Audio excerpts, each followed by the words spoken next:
Hi, it's just a quick one. I've come across some comments earlier, people saying that science is proven. So I just left a comment saying science is never proven. If you're claiming something's proven in science, then it's not science. It's either a religion, or it's pseudoscience. And I thought I'd just have a quick look. I've got Forbes.com. Scientific proof is a myth. This is fair use. It's for educational purposes. It's to educate. You've heard of our greatest scientific theories, the theory of evolution, the Big Bang Theory, the theory of gravity. You've also heard of the concept of a proof, and the claims that certain pieces of evidence prove and validates of these theories. Fossils, genetic inheritance, DNA prove the theory of evolution, the Hubble expansion of the universe, the evolution of stars, galaxies, and heavy elements, and the existence of the cosmic microwave background prove the Big Bang Theory. And falling objects, GPS, clocks, planetary motion, and all the deflection of starlight prove the theory of gravity, right? Except that's a complete lie. While they provide very strong evidence for those theories, they aren't proof. In fact, when it comes to science, proving anything is an impossibility. See, they supply very strong evidence for those theories, but evidence is just language, words. It's mathematics, it's a formal science, it's all language based. It's just an explanation. People's preconceived ideas. They have an underlying assumption, and then they take that assumption and then run with it and then find anything they can to fit that assumption. Reality is a complicated place. All we have to guide us from an empirical point of view are the quantities we can measure and observe. Well, I wouldn't just say observe, but you can observe something, but you still haven't got access to it in 3 dimensions. Whatever you're scientifically trying to look at using a scientific method, you need to be able to have access to it in 3 dimensions. Because if you're just looking at something and going, oh well, it looks like that. How do you know that's what it is unless you've got access to it in 3 dimensions? You don't.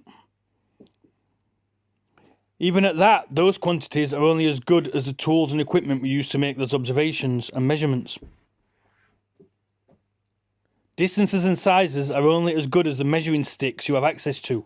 Brightness measurements are only as good as your ability to count and quantify photons. Yeah? Even time itself is only known as well as the clock you have to measure its passage.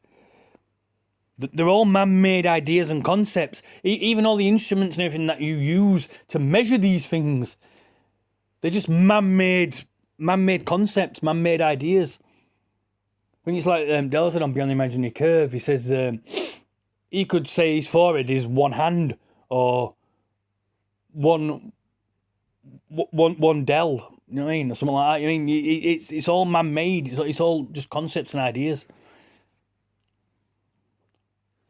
No matter how good our measurements and observations are, there's a limit to how good they are. Yeah? So because there's a limit to how good our measurements and observations are, you can't prove anything. Because like I said, it would be different if you had access to it, like I said, in 3 dimensions. And you could walk around it and physically measure it and stuff like that. That'd be different.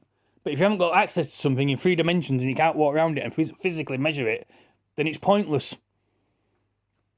Because then you're just making assumptions of what you think these things are and how far away they are and everything else. I'm going to leave it at that anyway. But we also can't observe or measure anything. Everything. Even if the universe weren't subject to the fundamental quantum rules that govern it. Well, we're not going to go into all that shit now, but that's all I wanted to say, really. That's all I wanted to say, really, that science is never proven. All these things here about Big Bang, evolution, the universe, galaxies, stars, all that shit. When they say that it's proven, it's a complete lie. They might provide very strong evidence, but like I said, evidence is just words. It's rhetoric, it's words, it's word salad. It's just an explanation of what somebody assumes it to be. There's no direct measure. It proves nothing. None of it proves anything. Okay, I think that's it. I'm going to leave it there for now. All right, thank you. Bye.